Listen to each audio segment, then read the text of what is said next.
চরকি original series দ্বিতীয় এর শেষ পর্ব বেসুরা প্রকাশ পেয়েছে। সিরিজে ভয়ের নতুন এক ব্যাখ্যা দিতে চেয়েছেন নির্মাতা নুহাশ হুমায়ুন। তাই তো পরিচিত ভূতের গল্প না বলে সাইকোলজিক্যাল হরর গল্প বলেছেন তিনি। মা গুলতেকিন খানের সঙ্গে গল্পগুলো লিখেছেন নুহাশ।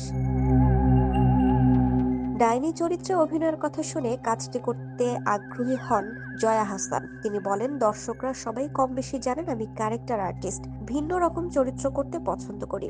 গল্পটাও আমার কাছে গুরুত্বপূর্ণ। নুহাশ হুমায়ুন, গুলতেকিন খান মিলে ভীষণ শক্তিশালী গল্প লিখেছেন।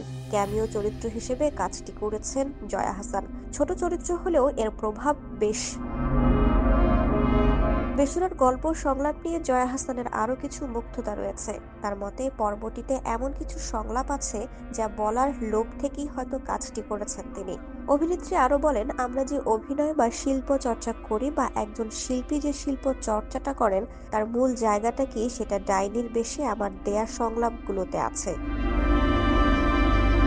দ্বিতীয় সিরিজের বেসুরা পর্বে অনেকটা সময় ডাইনির সাজে থাকতে হয়েছে জয়া হাসানকে। শেষ কিছু মুহূর্ত না এলে অভিনেত্রীকে বোঝাই কঠিন হয়ে যেত বলে মনে করছেন অনেক দর্শক। নুহাশ জানান, কন্টেন্টটি এডিট করার সময় প্রথমে এডিটরও নাকি বুঝতে পারেননি যে ডাইনির বেশে অভিনয় করছেন জয়া হাসান। এজন্য অবশ্য অভিনেত্রী কৃতিত্ব দিয়েছেন মেকআপ আর্টিস্ট, নির্মাতা ও সিনেমাটোগ্রাফারকে।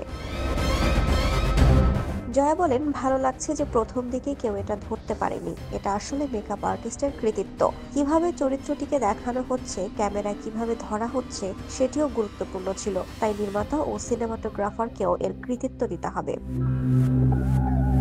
পর্বটিতে অভিনয় করেছেন সুমাইয়া শিমু, ইসলামউদ্দিন পালাকার, এরফান মৃধা, শিবলু, বাবলু বোস, মাসুদুর রহমান, অনিমেষ দাস সহ আরো অনেকে। দ্বিতীয় সিরিজের আবহ সঙ্গীত করেছেন অভিষেক ভট্টাচার্য এবং বেসুরা পর্বে দুটি গানের সঙ্গীত পরিচালনা করেছেন প্রীতম হাসান।